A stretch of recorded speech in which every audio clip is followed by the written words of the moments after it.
اپنا مال اللہ کی نسبت پر لگا دیں. نسبت خداوندی پر جو مال جو چیز لگے گی اس میں برکت ہوگی، اور جو چیز خواہشات پر لگے گی وہ تباہ و برباد ہوگی اور آسمان سے عذاب لے کر آئے گی. اس لیے کوشش اپنے آپ کو بچاوے اس سے، اپنی اولادوں کو سادگی اور مجاہدے کا عادی بنا کہ ہماری اولادیں بھی اس کی عادی بنے، وہ بھی خواہشات کی زندگی پر نہ جاوے. اپنی بچیوں کو حیا کے ساتھ رکھیں. حیا یہ زیور ہے ایمان والی عورت کا. سونے چاندی کے ہار اور چوڑیاں اور قسم قسم کی ڈیزائنیں وہ عورت کا زیور نہیں ہے. عورت کا زیور حیا ہے. ٹھیک ہے اس کی زینت کے لیے جو اپنے شوہر کے لیے کرے گی اس کے لیے زینت کرے گی جتنی شریعت میں گنجائش ہے. باقی باہر بیٹی حیا کے ساتھ اچھی لگتی ہے. بیٹی حیا کے ساتھ ہو، بیوی حیا کے ساتھ ہو، پردے کے ساتھ ہو. عورت کو اللہ نے چھپایا ہے. ازواج مطہرات نبی کی بیویاں ہیں، پوری امت کی مائیں ہیں. ان ازواج مطہرات سے اللہ کہہ رہا ہے وَقَرْنَ فِي بُيُوتِكُنَّ وَلَا تَبَرَّجْنَ تَبَرُّجَ الْجَاهِلِيَّةِ الْأُولَىٰ. اپنے گھروں میں قرار پکڑے رہو. دور جاہلیت میں جیسے بغیر پردے کے اپنے گھروں سے نکلا کرتی تھی اس طرح مت نکلا کرو. وَأَقِمْنَ الصَّلَاةَ وَآتِينَ الزَّكَاةَ. اور اپنے گھروں میں رہ کر نماز اور زکات کی پابندی کرتی رہو. وَأَطِيعْنَ اللَّهَ وَرَسُولَهُ. اور اپنے گھروں میں رہ کر اللہ رسول کی اطاعت کرتی رہو. یہ ازواج مطہرات سے کہا جا رہا ہے. جو امت کی مائیں ہیں ان کو کہا گیا. ان ماؤں سے کہا کہ اگر تمہارے دروازے نبی کے گھر پر کوئی آ کر معلوم کرتا ہے تو تم اس کو نرم لہجے میں جواب مت دو. اس کے سے نرم لہجے میں بات نہ کرو تم اس سے. عورت کیسے بات کرے گی اجنبی مرد سے؟ اور پھر کھلے ہم تو کھلے طور پر دروازے پر روبرو ہو کر بات کرے گی. کیسے ہو سکتا ہے؟ ایک ایمان والی عورت کی غیرت کے خلاف ہے اور ایک ایمان والے مرد کی غیرت کے خلاف ہے کہ اس کی بیوی کسی اجنبی سے روبرو ہو کر بات کر رہی ہے. روبرو ہو کر تو کیا پردے کے پیچھے سے بات کرنے کا جہاں حکم دیا وہاں اللہ نے ازواج مطہرات سے کہا کہ تم سخت لہجے میں بات کرو، نرم بات مت کرو. کہاں سے آئے ہو بھائی، کیوں آئے ہو، کیا کام ہے، ایسا مت پوچھو اس کو، بلکہ کہہ دو کہ گھر میں کوئی نہیں ہے. اگر کوئی مرد ہے تو مرد نکلے گا اور مرد نہیں ہے تو وہ عورت کہہ دے گی اندر ہی سے گھر میں کوئی نہیں ہے. بس بات پوری ہو گئی.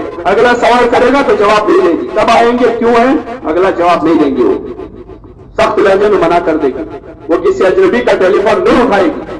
کیسے ہو سکتا ہے کہ ازواج مطہرات کو اللہ کہہ رہا ہے کہ پتہ نہیں وہ سامنے والے کے دل میں روگ ہو، تم اس سے ذرا زیادہ نرم بات مت کرو.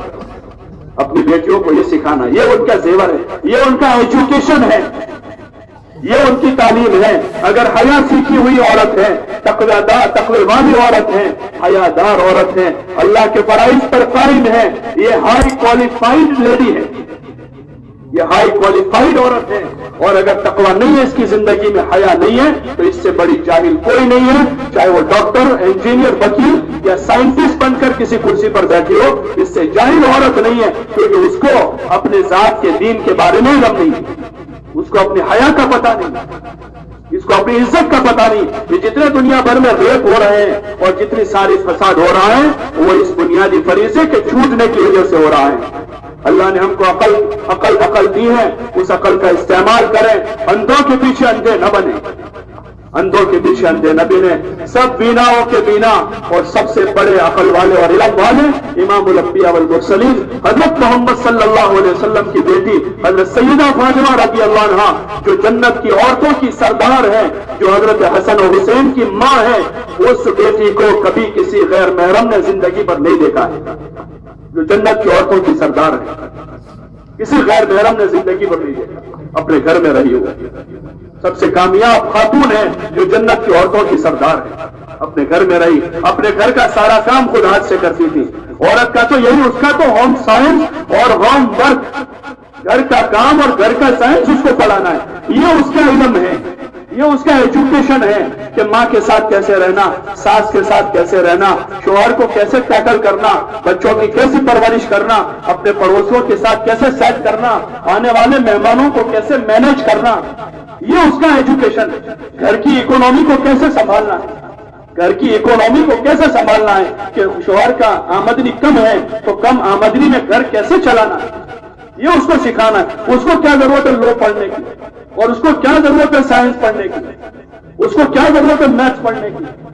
اس کی ضرورت تو یہ ہے کہ گھر کی اکانومی کو کیسے کنٹرول کر کے اس گھر کو آباد کرنا ہے، اپنے گھر کے بچوں کی کیسی تربیت کرنی ہے، اپنے شوہر کو کیسے ٹیکل کرنا ہے، اپنے ساس اور سسر کے ساتھ کیسے رہنا ہے، اپنے پڑوسیوں کے ساتھ کیسے برتاؤ کرنا ہے، اپنے مہمانوں کو کیسے مینج کرنا ہے، یہ اس کا بنیادی ایجوکیشن ہے۔ ایک عورت ہونے کے ناطے اگر آپ اس کو عورت ہونا باقی رکھنا چاہتے ہیں تو اس کو یہ علم سکھانا ہے جو علم حضور صلی اللہ علیہ وسلم نے سکھایا ہے۔ پھر اگر ضرورت کے لیے اس کو ہندی انگریزی تھوڑی پڑھانی ہے تو ضرورت کی تھوڑی ہندی انگریزی اس کے پردے کے ساتھ پڑھا دیا جاوے۔ ورنہ کسی بزرگ سے کسی نے پوچھا کیا کوئی عورت کوئی لڑکی کسی مولانا سے قرآن شریف سیکھ سکتی ہے، یعنی بالغ لڑکی؟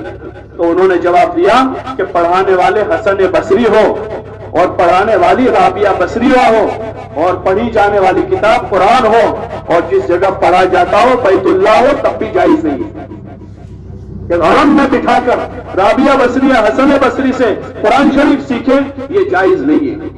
جب تک چھوٹی بچی ہیں وہ کسی غیر محرم سے پڑھ سکتی ہے۔ جب مراہقہ ہو گئی یعنی 9 سال کی ہو گئی، اب اس بچے کو مکتب میں بھی استاد کے پاس سے استانی کے پاس پڑھانا چاہیے۔ تو پھر کیسے گنجائش ہوگی کہ وہ 50 بھیڑیوں کے بیچ میں سال بھر بیٹھے گی، وہ 50 درندوں کے بیچ میں سال بھر بیٹھے گی جو اس کو گھور گھور کر دیکھ رہے ہیں روزانہ؟